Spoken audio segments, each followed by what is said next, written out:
The Madman! New Witchwood cards, go! Witching Hour. It's a druid 3-mana spell, summon a random friendly beast that died this game. Any card that allows you to cheat out big stuff on the cheap tends to see some amount of play. See Eternal Servitude and Priest, which costs 1 mana more and resurrected specific things. You don't get the choice of what you resurrect, but there's easy enough ways to throw big beasts into your dead pool, right? Or is there?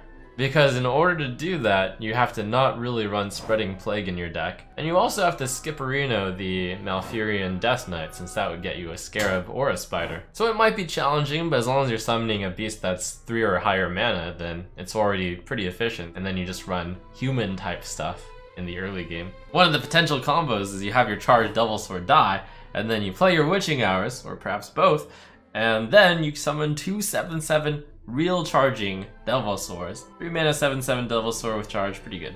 And one of the other great targets to summon will be this new card, Witchwood Grizzly. 5 mana 3/12 for neutral. Taunt Battle Cry, lose 1 health for each card in your opponent's hand. That means the card itself loses health, by the way, not you. But the card is still extremely good, I think. Very powerful tool against aggressive decks, obviously, since they're gonna have low amounts of cards, and there's a sliding scale. Against the super aggressive decks, this card is super good, since like super aggressive decks will tend to have 1 or 2 cards when it's turn 5. Even against kind of the middle ground, tempo-ish decks will probably have 3 to 4 cards, which is still really good. And this card compares to Ancient of Blossoms, which at 6 mana is always a 3/8. This card at 3/7 against even just the mid-range, which is probably on the higher end of the decks right now. Like, that's pretty good. Also, if it gets silenced, it goes back to a 3/12, although it loses taunt. This card's really good with Carnivorous Cube, since if you sacrifice the cube, you're getting back both Grizzlies at 3/12 taunt. Really good synergy as well with Lady in White, as well as Master Oakheart always comes in as a 3/12 with taunt. So I can definitely see decks running this. Not even control decks, just decks running this. As a card with a bunch of stats and aim it towards the aggressive or tempo decks. But just this number of stats seems really powerful. Next up, for Hunter, we've got Duskhaven Hunter. 3 mana 2/5 stealth. Each turn this is in your hand, swap its attack and health. I figure the optimal use of this card is to play it on turn 3, and it's in Worgen form.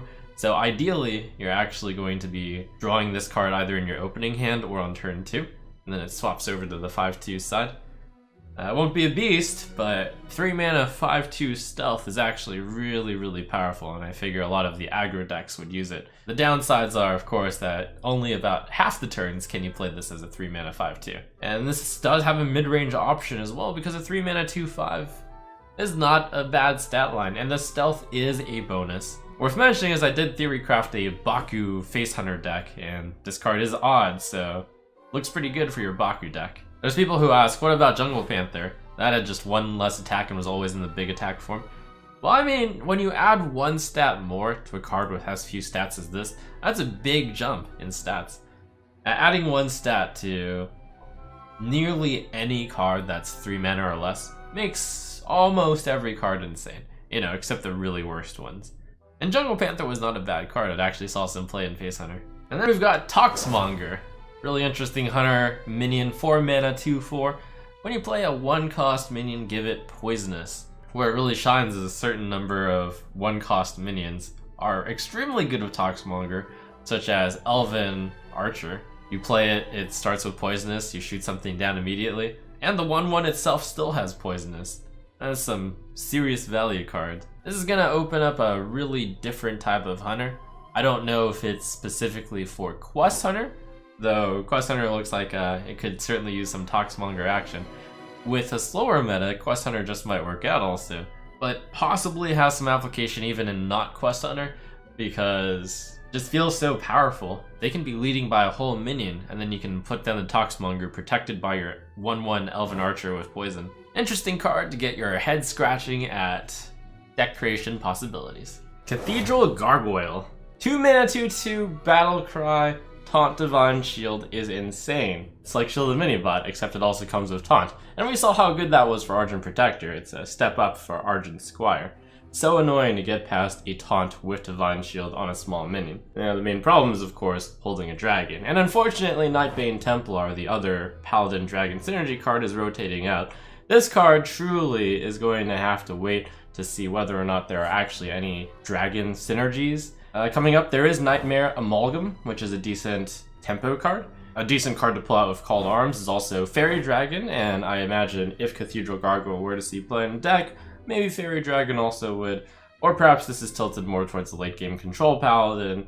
Mid-range / Control Paladins also ran a Shielded Minibot just because it was that good. I don't think this card will see play if it is literally the only Dragon Synergy card though, and I don't think that the Rush Dragon Synergy card and this card is necessarily good enough to make a Paladin Dragon Core, so we're gonna see whether or not there's anything else. If not, then perhaps this is a setup for the future where Dragon Paladin might get more support. Woodcutter's Axe, the warrior, very cheeky replacement for Fari War Axe, 2 mana, 2/2, Death Rattle, give a random friendly minion with Rush +2/+1. Boy, is that a good card. Very competitively statted, in fact, overstatted for what it does, and given that most of the Warrior Rush cards we've seen are pretty good, this is certainly going to be a staple, must-have card for any deck with Rush, and it's common, so really nice and basic. People were concerned about Darius Crowley. Now you not only have the extra 2 damage to chip in, so Darius Crowley can kill a guy, but Darius Crowley is a 6/5. Wow. Now, of course, it's important to realize that just because you're building a Rush Warrior deck, you shouldn't just include all the cards with Rush. Given that Wasp appears to be lower on the power curve, perhaps still don't include it. Finally, last and least, Warrior gets a 6 mana Deadly Arsenal spell. Reveal a weapon from your deck, deal its attack to all minions. It's a lot like Dragon's Fury from Big Spell Mage. Now this is Big Weapon Warrior.